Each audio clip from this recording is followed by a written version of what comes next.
Et surtout, ça montre que c'est un argument que je ne peux pas avancer pour toutes les entreprises. C'est un argument que je peux avancer uniquement pour cette entreprise-là en particulier. Et donc ça, c'est extrêmement qualitatif quand tu communiques avec ton interlocuteur.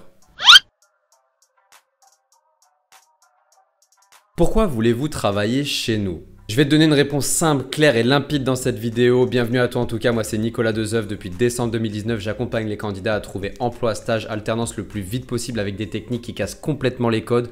On a aidé plus de 1000 candidats, 98% sont en poste aujourd'hui et tu seras peut-être un des candidats qu'on accompagnera par la suite, qui sait. Dans cette vidéo, comme je te l'ai dit, je vais te parler de pourquoi voulez-vous travailler chez nous, la question que le recruteur peut te poser en entretien. On va en parler, je vais te donner un exemple assez précis. C'est une question qui peut déstabiliser si on n'est pas préparé du tout à ça et surtout qui peut révéler au recruteur le fait qu'en fait, vous êtes là parce qu'il y a de la lumière et non pas parce que vous êtes vraiment motivé pour le poste.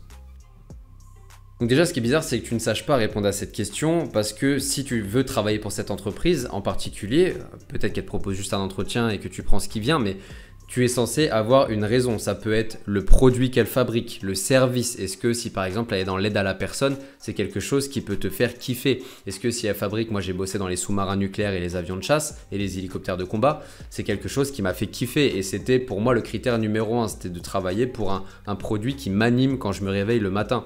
Ça peut être les conditions salariales. Faut pas hésiter à le mettre dans le top 3 des choses. Enfin, à un moment, faut arrêter de se cacher. Tu peux parler des conditions, tu peux parler de la mobilité géographique. Si tu es une personne qui a envie de découvrir X ou Y région ou pays, c'est un poste où ça nécessite d'être mobile, comme par exemple un job de commercial, tu peux en parler. Ça peut être les possibilités d'évolution de carrière. S'il y a des possibilités moyen-long terme dans cette entreprise-là et que même tu as des exemples, pourquoi pas dans ta famille ou des amis qui y sont et qui ont évolué, tu peux les citer aussi. Les avis justement de tes proches, si tu n'as que des retours positifs, ça peut être quelque chose de super intéressant. Si c'est une petite entreprise, tu peux très bien le mettre en avant en disant, bah voilà, moi j'ai besoin aujourd'hui d'une entreprise à taille humaine pour pouvoir peut-être avoir plus de liberté dans mes actions qu'un grand groupe où je vais être plutôt freiné par rapport à ce que j'ai envie de mettre en place. Ou inversement, dans un grand groupe, tu as envie de quelque chose de structuré, tu tournes un peu les choses comme tu veux, mais tu vois, vraiment donner des raisons spécifique par rapport à ça, de dire que c'est une entreprise qui est en avance par rapport à tel ou tel type de technologie, si tu es dans les technologies, et que c'est justement un bonheur de pouvoir travailler avec une entreprise qui est fleuron dans ce domaine-là à l'instant T. Tu vois, tu as plein de raisons en fait qui font que tu as envie de travailler pour cette entreprise-là. Et tu peux avancer des arguments par rapport aux missions du poste et tu peux avancer des arguments par rapport à l'entreprise elle-même. Tu peux aussi parler des valeurs. Pour moi, c'est toujours un truc un peu bullshit, la notion de valeur, parce que c'est toujours l'humain au centre, l'humain au centre. Mais en réalité, tu peux parler de la notion d'écologie, tu peux parler de la notion effectivement d'humain, de formation. Si c'est une entreprise qui est sponsor de pas mal de clubs sportifs ou de choses comme ça, ça peut être quelque chose d'intéressant aussi. Je pense notamment au Crédit Agricole également, qui est lui très axé jeunesse, qui va être, on va dire, partenaire et sponsor de pas mal de choses autour de la jeunesse, d'événements notamment. Voilà, tu vois, il y a plein de choses en fait. Donc c'est à toi, avant l'entretien, de te dire, mais qu'est-ce que j'aime bien dans cette entreprise? Qu'est-ce qui fait que je pourrais rester dans cette boîte 3 ans, 5 ans, 10 ans? Tu vois, et de faire le point. Tu reprends tous les éléments que je t'ai avancés là et il y a forcément 2-3 choses qui vont ressortir. Je te donne un petit exemple concret dès maintenant. On va imaginer qu'on est dans une start-up par exemple qui propose un service de sécurisation, de location de logement pour éviter les arnaques par exemple qu'il peut y avoir sur le Bon Coin ou d'autres sites.